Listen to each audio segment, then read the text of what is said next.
Revelation might be the most quoted book in the Bible you've never actually read. Armageddon, the mark of the beast, the 4 horsemen, all from these pages.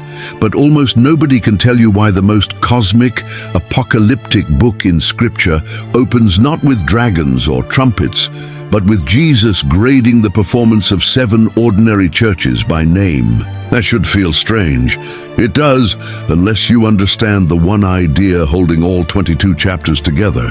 Picture Asia Minor, around 95 AD. Rome's Emperor Domitian has started requiring subjects to address him with a title, Dominus et Deus, Lord and God. In cities across the province, temples to the emperor are going up, and refusing to burn incense to Caesar isn't just impolite, it's treason. Into that pressure chamber, an old man named John, the last living apostle, exiled to a Roman mining island called Patmos because of the word of God, receives a vision he's told to write down and send to 7 churches. Here's the thesis this whole video is built on. Revelation is not primarily a prediction machine. It's not a decoder ring for the news. It is one sustained argument about what it costs to overcome. That's the actual Greek word threaded through the whole book. While living inside an empire that demands your worship, and the 7 churches aren't a warm-up before the real content starts. They're the lens. Skip them, and you will misread everything that follows. Revelation chapter 1, verse 12 onward. John hears a voice behind him, turns, and sees Jesus standing among 7 golden lampstands, holding 7 stars in his right hand. Stop there for a second, because that image alone is doing enormous theological work. Lampstands pull directly from the temple menorah and from Zechariah chapter 4, where a lampstand and 2 olive trees represent God's presence sustaining his people by his Spirit. Not by might, not by power. John is telling you, these churches are the temple now, not a building in Jerusalem.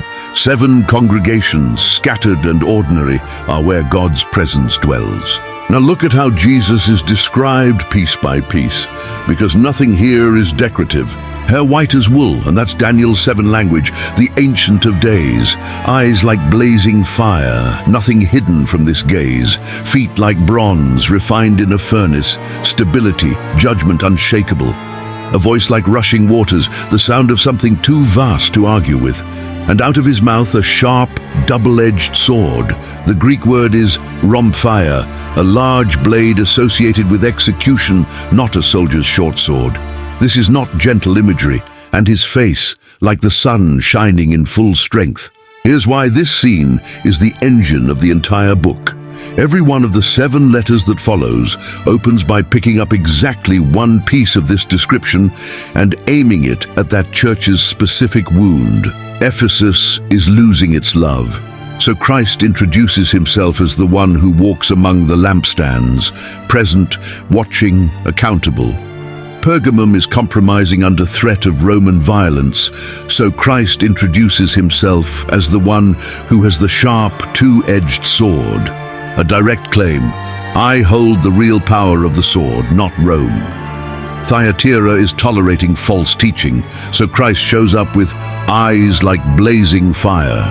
Nothing in that church is actually hidden from him. This is the pattern to watch for the rest of this video. Revelation doesn't waste imagery. Chapter 1 hands you a full-body portrait of Christ, and chapters 2 and 3 spend the next 50 verses distributing that portrait piece by piece, church by church, before reassembling it in glory at the very end of the book. Before we walk through all 7, here's the map. Every letter follows the exact same skeleton. An address to the church, a title drawn from chapter 1, I know your works, a commendation, a rebuke where one is needed, a call to repent, a promise to the one who overcomes, and the same closing line, let the one who has an ear hear what the Spirit says to the churches. That repetition isn't laziness, it's liturgy. You're meant to feel the pattern, so the variations hit harder. Second, the order isn't random. Ephesus, Smyrna, Pergamum, Thyatira, Sardis, Philadelphia, Laodicea. That's the actual route of the Roman road and postal circuit through the province of Asia. A single courier carrying this scroll would hit these 7 cities in this exact sequence. This is a real letter to real places before it's anything else. Third, and this is the part almost nobody notices, the 7 churches split into 2 very different halves. The first 4 are fighting threats from outside, persecution, false teachers infiltrating the community. The last 3 are fighting something more dangerous, the slow spiritual erosion that comes from comfort, wealth, and being left alone. Keep that split in mind. It's about to become the whole shape of this video. Ephesus gets it almost right. Sound doctrine, tireless work, 0 patience for false apostles. And yet Christ's diagnosis is devastating. You have abandoned your first love. Orthodoxy with no love left in it. A church that can pass every doctrine exam and still be dying. Smyrna is the only church in the list with no rebuke at all. They're poor, and the Greek word here, ptokeia, doesn't mean modest means, it means destitution. And Christ tells them plainly, you are actually rich. They're facing the synagogue of Satan and are told 10 days of tribulation are coming. The promise, the Stephanos, the victor's crown, and freedom from the second death. Pergamum is a city where, John says, Satan's throne is, almost certainly a reference to the massive altar to Zeus dominating the city skyline, or to Pergamum's status as a center of emperor worship. Some in the church are following the teaching of Balaam, a coded reference to Old Testament compromise, where the danger wasn't refusing God outright, it was getting talked into idol feasts a little at a time. The promise, hidden manna, and a white stone with a new name. A personal, secret vindication from Christ himself. Thyatira faces the same problem with more teeth. A prophetess John labels Jezebel is normalizing participation in trade guild idol worship. Likely because refusing it meant losing your livelihood in a guild-controlled economy. Christ calls this the deep things of Satan, the promise, authority, and the morning star itself. Notice the trajectory across these 4. Smyrna is straightforward persecution, suffer or deny Christ. But by Pergamum and Thyatira, the threat has changed shape entirely. It's not a sword at your throat anymore. It's an invitation to a dinner party. Assimilation, not martyrdom, turns out to be the deeper danger. And that's the thread this video is about to follow straight into the second half. Quick gut check before we go further. Comment which of these 4 hits closest to home for you right now. I read every single one. Now, the second half of this list gets harder because the target moves from persecution to comfort. Sardis has a reputation for being alive. Christ's verdict, you are dead. And that line lands harder once you know the city's history. Sardis was captured twice, centuries apart, by enemies who scaled its supposedly impregnable cliffs at night, while the city slept, confident in its own reputation for safety. A church can build the same fortress. Look secure, be finished, the promise, white garments, and a name that will not be blotted from the book of life.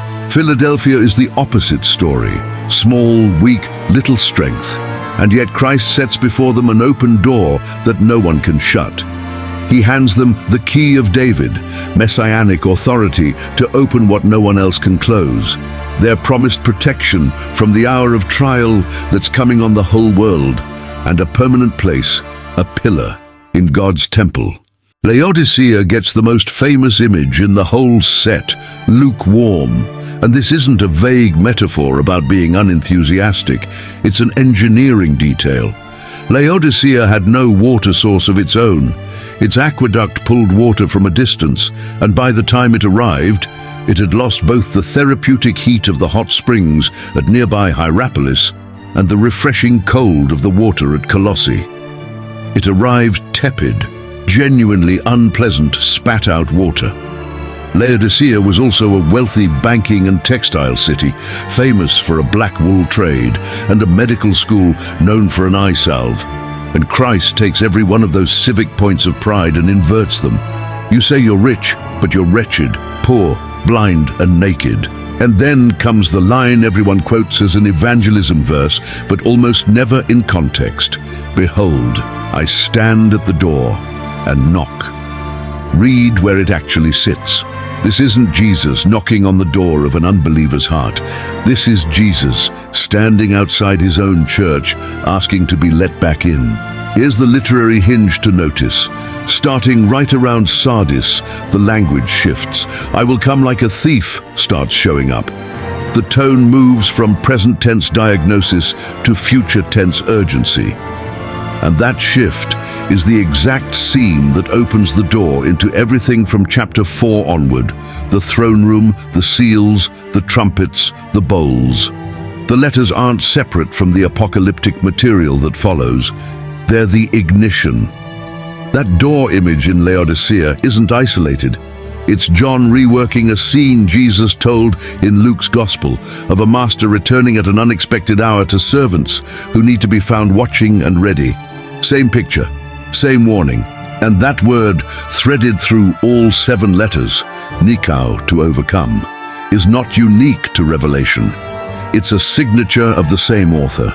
In 1 John, we're told plainly that everyone born of God overcomes the world, and that the victory that overcomes the world is our faith. Revelation isn't introducing a new idea in its promises to the one who overcomes. It's putting flesh on a theology this same writer had already laid out elsewhere. Faith itself is what wins. But here's the payoff that almost nobody connects. And it's the reason these 2 chapters matter so much for reading the rest of the book.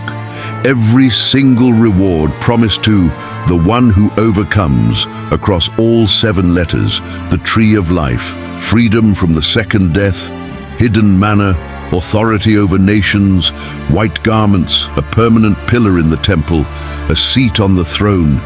Every one of those promises gets explicitly fulfilled in the New Jerusalem vision that closes the book in chapters 21 and 22. That means the 7 letters and the final vision of the book are not 2 separate sections. They are promise and fulfillment. The letters are Christ handing 7 churches, in their specific struggles, a preview of exactly what's waiting for them at the very last page. Nothing in chapters 2 and 3 is a detour. It's the front door to how Revelation ends. So here's the image to carry the whole architecture of this book in your mind. Picture 7 mirrors, angled outward from a single throne. Each letter is one mirror, catching exactly one facet of the Christ who appeared in chapter 1. Ephesus catches the one who walks among the lampstands. Pergamum catches the sword. Thyatira catches the fire in his eyes. No single church sees the full picture. Each only sees the piece of Christ that speaks directly to what they're facing. But read all 7 together, and the mirrors reassemble the whole portrait from chapter 1. And that reassembled image doesn't just sit there. It becomes the light source for the entire rest of the book. Because when you reach the final chapters, and John describes the New Jerusalem needing no sun or moon, for the glory of God gives it light, and the Lamb is its lamp. That's not a new image showing up out of nowhere. That's the lampstand from chapter 1, now become the light of the whole city. The structure of Revelation isn't a straight line from crisis to resolution. It's a circle. What begins as 7 lamps flickering among struggling, imperfect churches ends as one unified light illuminating the dwelling place of God with his people forever. So what does any of this mean for you on an ordinary Tuesday afternoon? Here it is, stripped down to one honest question. Forget all 7 at once. Just ask which single one Christ would write to you. Have you lost the love you started with, like Ephesus? Gone quiet under real pressure, like Smyrna? Gotten comfortable compromising a little at a time, like Pergamum or Thyatira? Built a reputation you're now coasting on, like Sardis? Or gone lukewarm, secure in your own resources, like Laodicea? You don't need 7 answers, you need one honest one. If you remember nothing else from this video, remember this line: Revelation doesn't begin by predicting the future. It begins by diagnosing the present, because the future belongs only to churches willing to hear the diagnosis. If this kind of deep dive is what you're hungry for, original languages, real historical context, no watered-down surface reads, subscribe and tell me in the comments which of the 7 churches convicted you most. I read everyone. Grace and peace to you from the one who is and who was and who is to come,